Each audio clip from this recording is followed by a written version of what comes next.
halkani waa suuqii hore ee qadiimiga ahaa ee degmada Ceelkarri ee gobolka Afdheer ee dowladdeegaanka Soomaalida. Buurtaas quruxda badan ayaa loogu magac daray magaaladan hoosta ayay ku taallaa.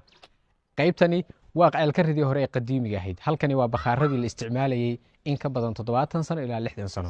Ceelkarri hadda way guurtay oo waxay yeelatay magaalo cusub iyo suuq cusub oo laga dhisay qaybta kore ee buurta. Dadka deegaankuna ay u yaqaanaan garoonkii hore ay isticmaali jireen ciidamadii iyo guumeystihii Talyaaniga iyo kuwii ka dambeeyay ee Xabashida. Haddase waxay noqotay magaalada rasmiga ah ee Ceelkarri. Guryo cusub, masaajidda cusub iyo dhismayaal cusub oo ganacsi ah ayaa hadda halka laga dhisay.